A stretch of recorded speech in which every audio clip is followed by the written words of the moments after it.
So what is Nancy Pelosi saying? And describe for our viewers the pushback that some members of Congress have submitted her to.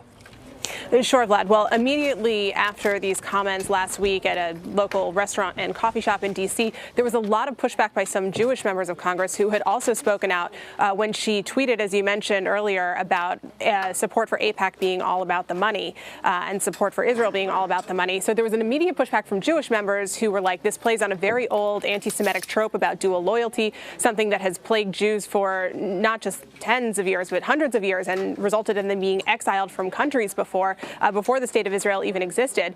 But when they went to respond to this by crafting this resolution, there was then some pushback from other members of the Democratic Party, including members of the Congressional Black Caucus and the Congressional Progressive Caucus, that said, look, we're all against anti-Semitism. We don't need a resolution just dealing with that. If we're going to say anything at all, it should be more broad, dealing with all forms of hate speech. And that was the pushback that pushed Democratic leaders to go back to the table and rethink what they were doing. Originally, they wanted to vote on something as early as Wednesday of this week. And after the caucus first got together on Wednesday morning and really began talking about this in person for the first time, they realized they were going to have to come up with a new plan of action because there was a lot of pushback from their membership. Yeah, so Speaker Pelosi does find herself in a difficult position, Rebecca. As you point out, on one side, you have this block of senior Jewish lawmakers, and some of them lead some very powerful House committees, and they are very angry about this. And on the other side, you've got this Democratic caucus that is starting to grow in power, members of the Black Congressional Caucus and others. And in the middle, you have Speaker Pelosi. Where am I looking? Here. And then you have Speaker Pelosi. So when do we expect anything? Do we expect something? I'm guessing we won't see anything this week. We actually found out just this morning that Majority Leader Steny Hoyer told his members in a whip meeting this morning that they are going to vote on the resolution today. And this is not just going to be this resolution targeting or condemning anti-Semitism that they talked about earlier this week. They're actually going to do a broader resolution, and Nancy Pelosi referenced it just now. It's going to condemn anti-Semitism, Islamophobia, and white supremacy. But actually, the timing came as a surprise to members. Obviously, there was a lot of discussion yesterday. There was a lot of people who really weren't sure whether the Democrats should go forward with this resolution. And when Hoyer announced this morning in the caucus meeting, sources in the room tell us that a lot of members are still unhappy about the timing of this vote. They haven't yet gotten the new resolution that they're going to be voting on, likely this afternoon, and they're just not happy that they don't have more time to think about this. So this has put the Democratic leadership in a very tough spot, all in a week when they really want to be highlighting H.R. 1, their big anti-corruption package, kind of the first major Democratic bill that they are passing out of the House. And Rebecca, as you point out, there were some lawmakers that were not happy with this expanded resolution, including Representative Ted Deutsch of Florida. What was his main concern about the expanded draft resolution to include all forms of hate speech? Congressman Deutsch, who was one of the original people working on the anti-Semitism resolution over the weekend, was just on the House floor moments before Pelosi spoke at her press conference today. And the gist of what he was saying was, we shouldn't have a problem just passing a resolution that condemns anti-Semitism. This is enough of an issue that we should be able to speak to just anti-Semitism alone. And that was something that was echoed by other Jewish members of the party earlier this week. Congressman Josh Gottheimer from New Jersey, we spoke with him on Tuesday, and he said, this is pretty obvious. This shouldn't be difficult. And frankly, he was offended that in this day and age, this was a step the House still had to take.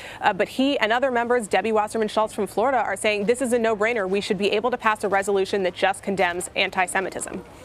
So it's, one of the things I think, interesting, Rebecca, is there have been some lawmakers, for example, Bernie Sanders and Kamala Harris, who are running for president, who have said, look, it's completely within the Congresswoman's rights to question, to have concerns about the policy of the United States when it comes to Israel, but that there's a way to do it, and she's not doing it the right way. And now some people have started to equate some of her comments with those of Steve King. I wonder if you can sort of address that, what some people are sort of saying about the way that she's presented herself, because this isn't the first time Representative Omar has been in trouble for making comments like this, and it's certainly not the first time that Steve King has had issues with the words and things that he has said.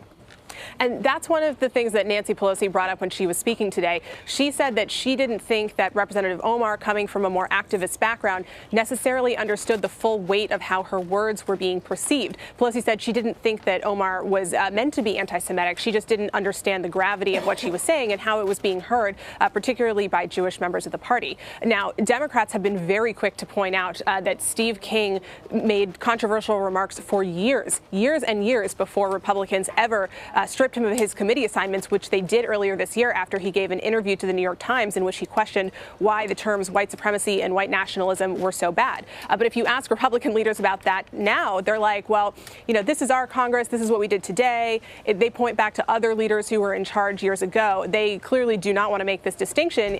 They do not want any connection here. And they say they dealt with their issue, and now Democrats need to as well. But Democrats aren't going in and saying Omar is anti-Semitic, and there have been a lot of members who are defending her. And you pointed out this interesting dynamic that we're seeing on the 2020 among the 2020 candidates, a lot of whom are saying that Omar has a right to express this viewpoint and she shouldn't be condemned. And I think what you're seeing is this larger division in the Democratic Party, where a lot of the more progressive members are much less certain about their relationship with the state of Israel. They are much more willing to push back against the Israeli government for its actions, and they are trying to find the language to talk about it. And I do not think this is the last time we're going to see this issue pop up. I think it's going to be an issue out on the campaign trail in 2020, and it's not the last we're going to hear of it on the Hill either. Yeah, and one last question, Rebecca, because I'm still trying to understand. We haven't heard much from Representative Omar. We've heard a lot from other members of Congress. Heard from Mitch McConnell speaking on the floor of the Senate about this just moments ago. But, you know, Nita Lowey, who's a representative here in New York, she tweeted this: I'm saddened that Representative Omar continues to mischaracterize support for Israel. I urge her to retract this statement and engage in further dialogue with the Jewish community on why these comments are so hurtful.